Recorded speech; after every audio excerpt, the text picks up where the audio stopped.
Bueno, es un verdadero lujo para nosotros estar con Alfredo Calcaño, que nos enseñó a mirar la economía de otra manera hace ya una década por lo menos. Sí, él viene trabajando hace muchísimos años, pero uno recuerda en los años 90 cómo empezó a ver otra mirada de la economía y mucho le debemos a Alfredo ese trabajo, ¿no?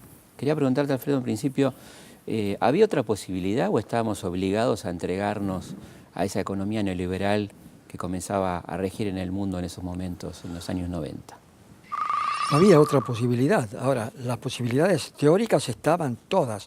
El problema era la relación de fuerzas internas que hacía posible o no que se pudiera realizar.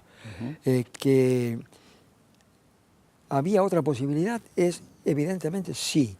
Y el resultado es que el saldo de esa etapa fue catastrófico para el país en general y para la economía argentina en particular. Veamos entonces cuáles eran las características de ese modelo neoliberal, ¿no? ¿Cuáles son las bases de ese modelo que se implantó en Argentina? Bueno, las bases del modelo neoliberal que se implantó fueron, por un lado, la convertibilidad, que se comenzó planteando como un tema antiinflacionario, pero que después fue el que rigió toda la economía. Esa convertibilidad tuvo, primero, programas de ajuste, después de deuda externa, después de apertura externa, de privatizaciones. Si todo eso configuró un programa económico que llevó al país al desastre. Podemos hablar que eso era un espejismo, ¿no? Porque pensar que un peso vale igual que el dólar cuando la economía norteamericana era 70 veces superior a la Argentina era claramente una cuestión mítica, ¿no? Sí, era una mentira lisa y llana. Es decir, se hizo creer a la gente que por cada dólar, que por cada peso que estaba en circulación, igual a un dólar, Sí. según la falsedad esta, había una cantidad igual de dólares en las reservas del Banco Central que podían reemplazar en cualquier momento y que eran intercambiables.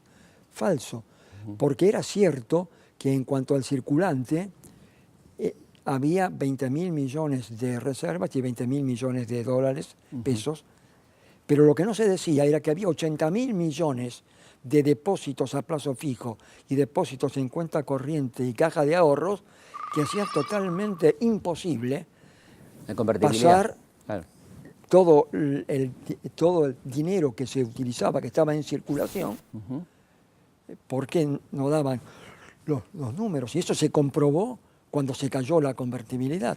Es decir, en el fondo se quiso practicar una economía de endeudamiento, lo cual funciona tanto en el ámbito privado como en el público, como en el internacional, cuando haya quien preste. Claro. Pero cuando no prestan más se derrumba todo, como se derrumbó aquí al final del 2001. Y los resultados fueron una catástrofe. Hablábamos fuera de cámara que fue un éxito de la política antiinflacionaria en términos monetarios, ¿no? Ahora, ¿cuáles fueron los saldos, ¿no? Y el costo de esa política? El costo fue enorme. Por ejemplo, había que sobrevaluar el peso para que pudiera venir más capital de afuera. Ahora, eso provocó, en primera instancia, que era más barato importar que producir. Entonces se fundió la industria argentina, de ser el 30% del producto pasó a ser el 15%, 20% de desocupación, 50% de la población bajo el nivel de la pobreza. Pero eso sí, no había inflación. Ahora, eso por un lado. Por otro lado, el endeudamiento llevó a que la política económica no se elaborara en la Argentina. Esa política se elaboraba en el Fondo Monetario Internacional y se aprobaba allí antes que en el Parlamento argentino. Es decir, enajenamos nuestra soberanía económica totalmente a cambio de las inversiones que iban a venir. Hablemos un poco de eso, ¿no? ¿Cuál inversiones? ¿Cuál es el saldo de todo durante eso, ¿no? Durante esa década de los años 90, entraron 78.000 millones de dólares. De esos 78.000 millones, 43.000 millones era compra de empresas que ya estaban instaladas. Es decir, hubo un cambio de manos, Claro. pero no hubo una inversión nueva. La inversión ya estaba hecha. Si sumamos a eso los préstamos de las casas matrices, que no son inversión porque había que devolverlos, y las utilidades de las empresas, resulta que únicamente se captaron 22.000 millones de dólares. En una década.